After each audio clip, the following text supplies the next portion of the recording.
اقرأ بسم ربك الذي خلق خلق الإنسان من علق اقرأ وربك الأكرم الذي علم بالقلم علم الإنسان ما لم يعلم صدق الله مولانا العظيم وصدق رسوله النبي الكريم ونحن على ذلك لمن الشاهدين والشاكرين والحمد لله رب العالمين.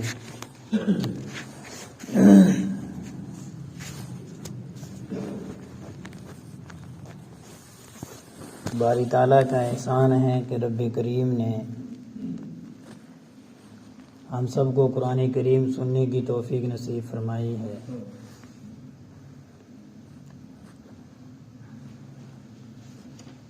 قرآن کریم جیسی مقدس کتاب اللہ تبارک و تعالیٰ نے اس امت کو عنایت فرمائی ہے، جس کے اندر انسان کی پوری زندگی جینے کا سلیقہ شعور بتلایا گیا، اور پھر جو وعدے فرمائے ہیں ان پر انسان کو کیا ملنا ہے وہ بھی بتلایا، اور جو اس طریقے سے ہٹ کر زندگی گزارے گا یعنی نافرمانی میں اس پر جو وعیدیں ہیں اس پر کیا ہوگا وہ بھی اللہ تعالیٰ نے جو ہے ہمیں پورا سمجھا دیا ہے. بہرحال آج ہمارے سامنے سورۃ العلق جس کو سورہ اقرا بھی کہا جاتا ہے، اس کی مختصر سی تفسیر ہوگی. یہ وہ آیت کریمہ یا یہ وہ صورت ہے کہ جو نبی کریم صلی اللہ علیہ وسلم پر 5 آیتیں جو سب سے پہلے نازل ہوئی. آپ علیہ الصلاۃ والسلام غار حرا میں تشریف فرما تھے اور آپ پر ان 5 آیتوں کا نزول ہوتا ہے. سب سے پہلی وحی کا نزول ہوتا ہے اور آپ صلی اللہ علیہ وسلم کو نبوت کے مقدس اور معزز منصب سے سرفراز فرمایا گیا تھا. نبی کریم صلی اللہ علیہ وسلم کے بارے میں یہ آتا ہے کہ ام المؤمنین حضرت عائشہ رضی اللہ تعالیٰ عنہ نے فرمایا کہ سب سے پہلے رسول اللہ صلی اللہ علیہ وسلم پر سلسلہ وحی رؤیائے صالحہ یعنی سچے خوابوں سے شروع ہوا. اس وحی سے پہلے آپ علیہ الصلاۃ والسلام کو خواب میں دکھا دیا جاتا تھا کہ آپ کے ساتھ کیا ہونے والا ہے، اور وہ خواب دوسرے دن یا جس دن کا وہ خواب دکھایا جاتا تھا وہ ہو بہو سچا بھی نکلتا تھا، جس کی کیفیت یہ تھی کہ جو کچھ آپ خواب میں دیکھتے بالکل اس کے مطابق جو ہے واقعہ پیش آتا، اور اس میں کسی تعبیر کی بھی ضرورت نہ ہوتی تھی. صبح کی روشنی کی طرح واضح طور پر خواب میں دیکھا ہوا واقعہ سامنے آ جاتا تھا. اس کے بعد رسول اللہ صلی اللہ علیہ وسلم کو مخلوق سے یعنی لوگوں سے یکسوئی اور خلوت میں عبادت کرنے کا داعیہ جو ہے پیش آیا، جس کے لیے آپ نے غار حرا کو منتخب فرمایا. آپ کے دل کے اندر یہ آیا کہ مجھے لوگوں سے ہٹ کر اپنے رب سے کچھ دیر اللہ سے باتیں کرنی چاہیے، جس رب نے ہم کو پیدا کیا ہے، جس رب نے ہمیں بنایا ہے. بہرحال نبی کی بصیرت، نبی کی جو ہے چال و چلن، نبی کی گفتار رفتار، ہر ایک چیز جو ہے وہ دوسرے لوگوں سے الگ اور علیحدہ ہوتی ہے. تو یہ غار حرا مکہ کے قبرستان جنت المعلا سے کچھ آگے ایک پہاڑ پر ہے جس کو جبل النور کہا جاتا ہے. اس کی چوٹی دور سے نظر آتی ہے. حضرت صدیقہ رضی اللہ تعالیٰ عنہ فرماتی ہیں کہ آپ اس غار حرا میں جا کر راتوں کو رہتے اور عبادت کرتے تھے. جب تک اہل و عیال کی خبرگیری کی ضرورت پیش نہ آتی وہیں مقیم رہتے تھے، اور اس وقت کے لیے آپ ضروری توشہ لے جاتے تھے، اور پھر توشہ ختم ہونے کے بعد حضرت خدیجہ ام المؤمنین رضی اللہ تعالیٰ عنہ کے پاس تشریف لاتے اور مزید کچھ دنوں کے لیے توشہ لے جاتے، یہاں تک کہ آپ اسی غار حرا میں تھے کہ اچانک آپ کے پاس حق یعنی وحی پہنچی. غار حرا میں خلوت غزینی کی مدت میں علماء کا اختلاف ہے. صحیحین یعنی بخاری اور مسلم کی روایت ہے کہ آپ آپ صلی اللہ علیہ وسلم نے ایک ماہ یعنی پورے ماہ رمضان میں اس میں قیام فرمایا۔ ابن اسحاق نے سیرت میں اور زرقانی نے شرح مواہب میں فرمایا ہے کہ اس سے زیادہ مدت کسی صحیح روایت سے ثابت نہیں، یعنی آپ علیہ الصلاۃ والسلام اس مدت کے مطابق جو ہے غار حرا میں رہے اور اس کے بعد آپ پر جو ہے وحی کا نزول ہونا شروع ہوا۔ حضرت صدیقہ رضی اللہ تعالیٰ حضرت صدیقہ عائشہ رضی اللہ تعالیٰ عنہ فرماتی ہیں کہ وحی آنے کی صورت یہ ہوئی کہ فرشتہ یعنی حضرت جبرائیل علیہ الصلاۃ والسلام آپ کے پاس آئے اور آپ سے کہا کہ اقرأ پڑھیے۔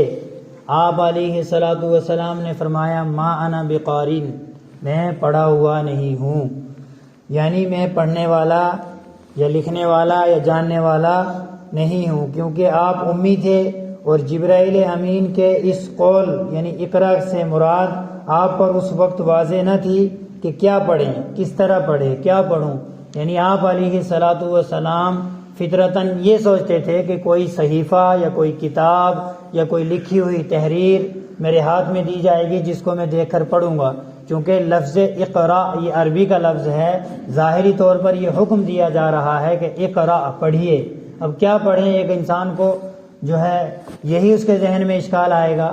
بہرحال نبی علیہ الصلاۃ والسلام کے فطرتاً یہ جو ہے جواب آیا کہ میں پڑھا لکھا نہیں ہوں، تو کیا پڑھنا ہے، میں پڑھا لکھا نہیں ہوں۔ حضرت جبرائیل علیہ السلام نے پھر آپ علیہ الصلاۃ والسلام کو دبایا اور زور سے دبایا کہ اقرا پڑھیے۔ آپ علیہ الصلاۃ والسلام نے پھر یہی جواب دیا کہ میں پڑھا ہوا نہیں ہوں۔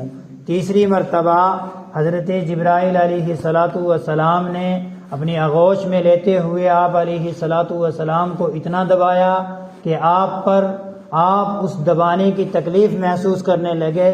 فرمایا اقرأ بسم ربک الذی خلق، پڑھیے اس رب کے نام سے جس نے پیدا کیا۔ بہرحال یہ وحی کی سب سے پہلی آیت تھی جو آپ علیہ الصلاۃ والسلام پر نازل ہوئی، اور یہ 5 آیتیں اس وقت حضرت جبرائیل علیہ السلام نے جو ہے پڑھی آپ علیہ الصلاۃ والسلام کے سامنے۔ اقرأ بسم ربک الذی خلق خلق الانسان من علق اقرأ وربک الاکرم الذی علم بالقلم علم الانسان ما لم یعلم۔ آیت کریمہ میں اللہ تبارک و تعالیٰ نے ظاہری طور پر انسان کو پڑھنے کی تلقین بھی کی ہے، چونکہ سب سے پہلی وحی ہے اور سب سے پہلا جو حکم اللہ تبارک و تعالیٰ نے دیا وہ انسان کو پڑھنے کا دیا، انسان کو سیکھنے کا دیا۔ پھر اسی آیت کریمہ میں الذی علم بالقلم، کہ جس نے علم دیا قلم کے ذریعے، جس نے علم دیا، علم سکھایا قلم کے ذریعے سے۔ بہرحال آگے تفسیر میں بتا دیا جائے گا کہ قلم اللہ تعالیٰ نے کتنے قسم کے قلم دیے ہیں، کس آدمی کو سب سے پہلے قلم دیا اور قلم سے انسان کو کتنی کامیابی ملتی ہے۔ سورۃ العلق یہ مکہ میں نازل ہوئی، اس کی 19 آیتیں اور 1 رکوع ہے۔ بسم اللہ الرحمن الرحیم، شروع اللہ کے نام سے جو بے حد مہربان نہایت رحم والا ہے۔ اقرأ بسم ربک الذی خلق، پڑھو اور پڑھو اپنے پروردگار کے نام سے جس نے سب کچھ پیدا کیا۔ خلق الانسان من علق، اس نے انسان کو جمے ہوئے خون سے پیدا کیا۔ اقرأ وربک الاکرم، پڑھو اور تمہارا پروردگار سب سے زیادہ کریم ہے۔ الذی علم بالقلم، جس نے قلم سے تعلیم دی۔ علم الانسان ما لم یعلم، انسان کو اس بات کی تعلیم دی جو وہ نہیں جانتا تھا۔ اس میں یہ اشارہ ہے کہ اگرچہ تعلیم دینے کا عام طریقہ یہی ہے کہ قلم سے لکھی ہوئی کوئی تحریر پڑھوائی جاتی، لیکن اللہ تبارک و تعالی اس کے بغیر بھی کسی کو تعلیم دے سکتا ہے۔ چنانچہ حضور اقدس صلی اللہ علیہ وسلم کو امی ہونے کے باوجود وہ علوم عطا فرمائے جو کتاب سے پڑھنے والوں کے خیال میں بھی نہیں آئے۔ کلا، آگے جو ان 5 آیتوں کے بعد جو واقعہ پیش آیا ہے، یہ 5 آیتیں آپ علیہ الصلاۃ والسلام پر نازل ہوتی ہیں۔ نازل ہونے کے بعد وحی کا سلسلہ جو ہے بند ہو جاتا ہے۔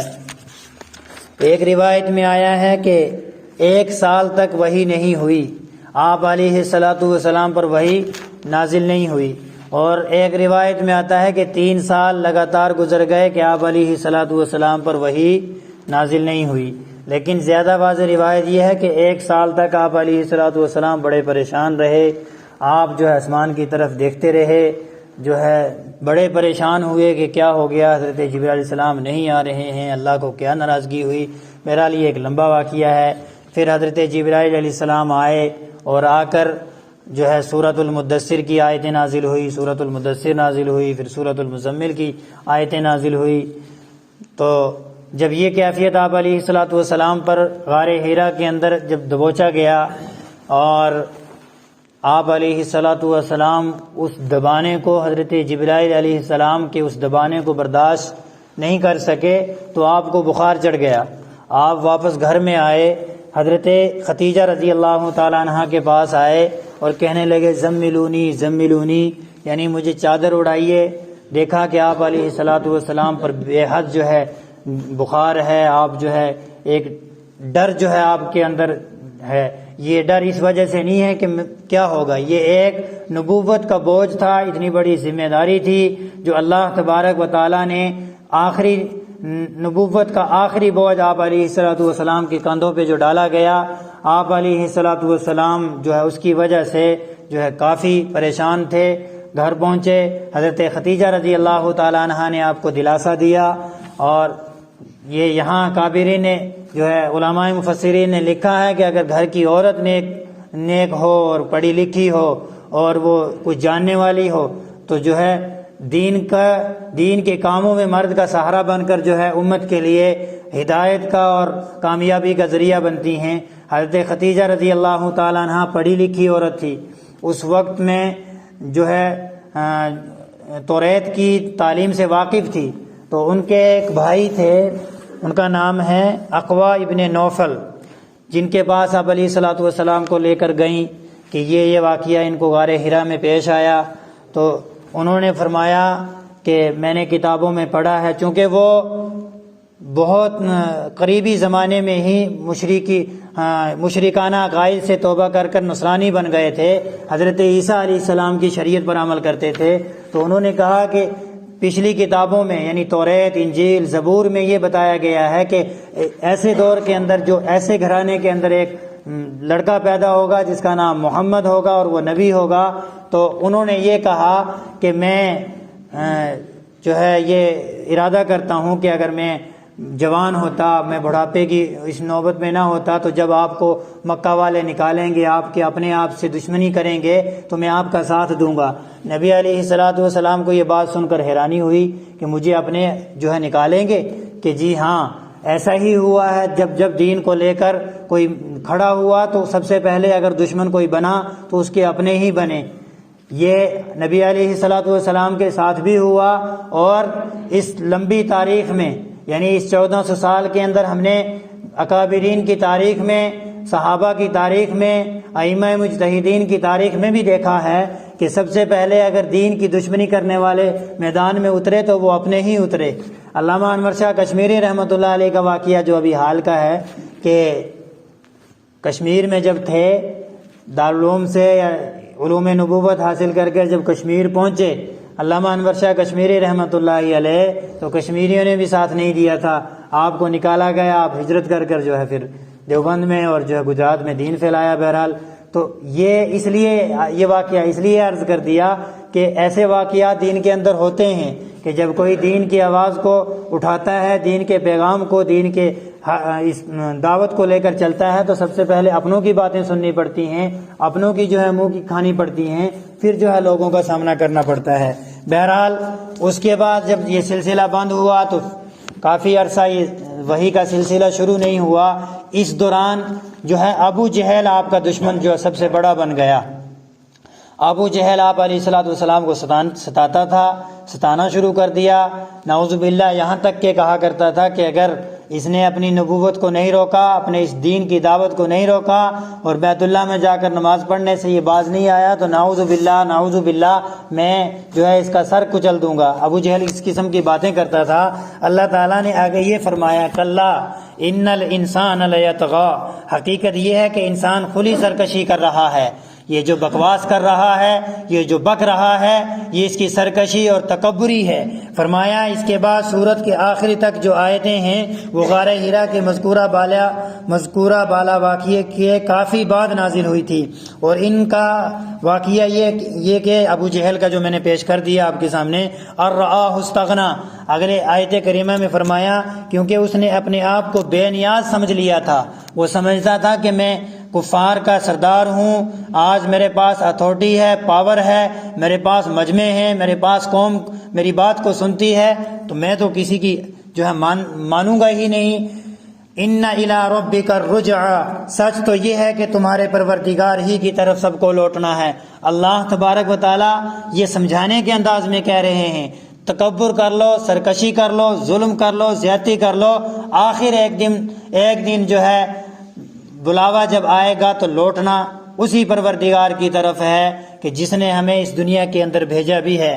ارأیت الذی ینہا، بھلا تم نے اس شخص کو بھی دیکھا جو ایک بندے کو منع کرتا ہے، عبدا اذا صلی، جبکہ وہ نماز پڑھتا ہے، ارأیت ان کان علی الہدی، بھلا بتاؤ کہ اگر وہ نماز پڑھنے والا ہدایت پر ہو تب بھی جو ہے اس پر وہ ظلم کر رہا ہے۔ اللہ تعالیٰ کا سمجھانے کا انداز۔ او امر بالتقوی، یا تقوی کا حکم دیتا ہو تو کیا اسے روکنا گمراہی نہیں؟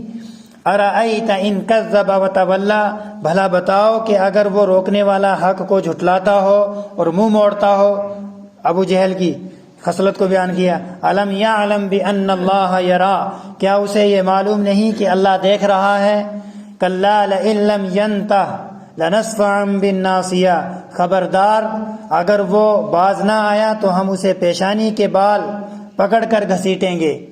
پیشانی کے بال پکڑ کر گھسیٹنا یہ انسان کو بہت بڑی دھمکی ہوتی ہے کہ پیشانی کے بال اس کو جو ہے جو پیشانی زمین پر رگڑائی گئی، یہ اللہ تعالیٰ نے دھمکی دی۔ ناصیۃ کاذبۃ خاطیہ، کیسی پیشانی؟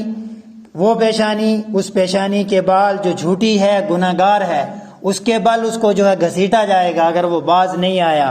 ہوا ہی آخر میں ابو جہل کا نتیجہ ایسا، دو چھوٹے چھوٹے بچے معاذ اور معوذ، 13-14 سال کے بچے کہ جن کے ہاتھوں اس کا سر کچلا گیا، اور ایک پوچھتے پھرتے تھے کہ ابو جہل کون سا ہے جو نبی کی شان میں گستاخی کرتا ہے۔ وہ بچے جب جنگ لازم آ گئی مسلمانوں پر اور آپ علیہ الصلوۃ والسلام صحابہ کے ساتھ جب پہنچ گئے میدان میں، تو وہ دو بچے جو ہے پوچھتے پھر رہے ہیں ابو جہل کون سا ہے۔ کسی نے بتایا کہ وہ دیکھو گھوڑے پر آ رہا ہے، یہی ابو جہل یہ ہے۔ دونوں اس طرح بھاگتے ہوئے گئے کہ ایک کہتا ہے کہ میں نے مارا، دوسرا کہتا ہے کہ میں نے مارا۔ نبی علیہ الصلوۃ والسلام نے کہا تم دونوں نے مارا۔ ایسے جو ہے ان بچوں کے ذریعے اس کو ذلیل کروایا کہ کود کر اس کی گردن پر حملہ کیا اور زمین پر دھڑم سے آ گری۔ یہ ہوتی ہے ذلالت۔ فَلْيَدْعُ نَادِيَ، اب تو وہ بلا لے اپنی مجلس والوں کو۔ وہ ابو جہل دھمکی دیتا تھا کہ اگر یہ باز نہیں آیا محمد صلی اللہ علیہ وسلم تو میرے پاس مجمع ہوتے ہیں، میں اپنی مجلس میں اعلان کروں گا کہ اس کا بائیکاٹ کیا جائے، اور کیا بھی، اور آپ علیہ الصلوۃ والسلام کو ستایا بھی گیا تو مجموع کی دھمکی دیا کرتے۔ تو اللہ نے کہا فَلْيَدْعُ نَادِيَ، اب وہ بلا لے اپنی مجلس والوں کو۔ ہم سَنَدْعُ الزَّبَانِيَ، اللہ نے اعلان کر دیا ہم دوزخ کے فرشتوں کو بلائیں گے۔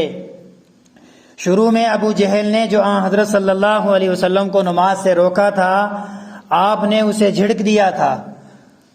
اس پر ابو جہل نے کہا تھا کہ مکہ میں میری مجلس میں بڑے مجمع ہوتے ہیں، وہ سب میرے ساتھ ہیں۔ اس کے جواب میں فرمایا گیا کہ اگر وہ حضرت صلی اللہ علیہ وسلم کو تکلیف پہنچانے کے لیے اپنی مجلس والوں کو بلائے گا تو ہم دوزخ کے فرشتوں کو بلائیں گے۔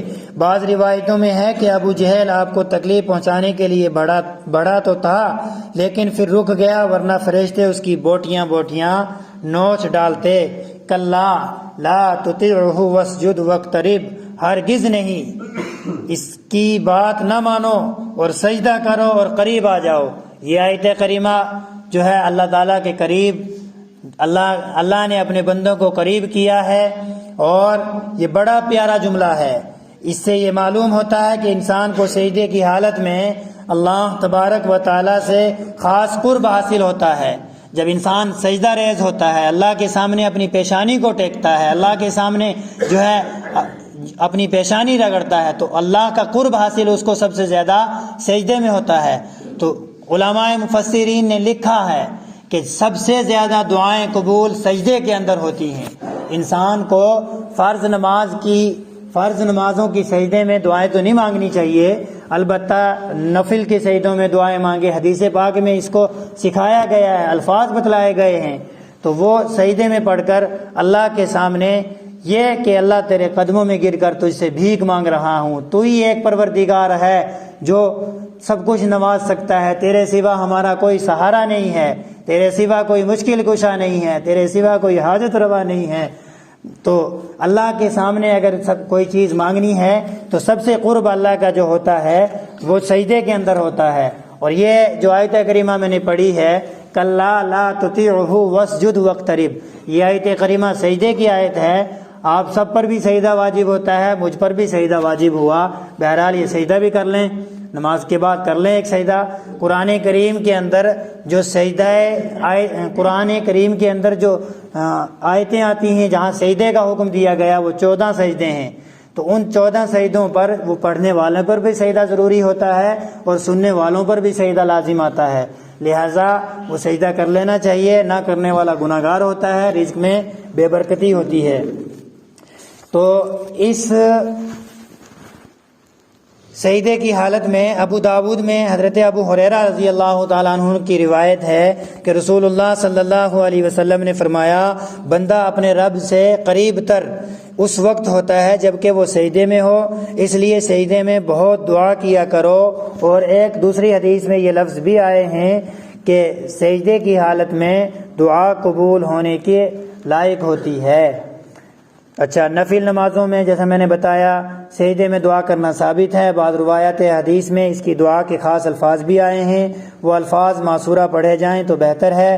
فرائض میں اس طرح کی دعائیں ثابت نہیں، کیونکہ فرائض میں اختصار مطلوب ہے۔ مزید وہی کہ سجدہ تلاوت صحیح مسلم کی روایت ہے، حضرت ابو ہریرہ رضی اللہ تعالیٰ عنہ رسول اللہ صلی اللہ علیہ وسلم سے اس آیت پر سجدہ تلاوت کرنا جو ہے ثابت ہے مسلم شریف کی روایت سے۔ اس میں ایک چیز آئی کہ علم الانسان ما لم یعلم، وہ قلم والی،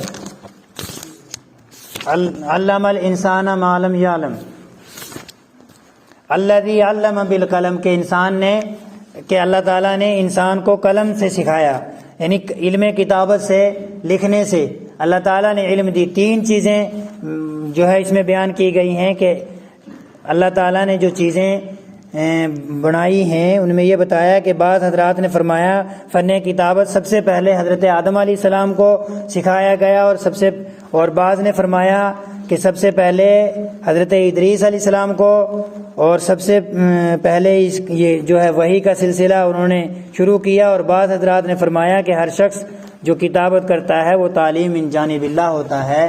جو اللہ تعالیٰ نے یہ قلم کا علم ہمیں سکھلایا ہے یہ اللہ کی ایک بہت بڑی دولت ہے، اس کے ذریعے سے ہم علوم و فنون بھی حاصل کر سکتے ہیں، دنیاوی کامیابی بھی حاصل کر سکتے ہیں اور اخروی کامیابی بھی حاصل کر سکتے ہیں۔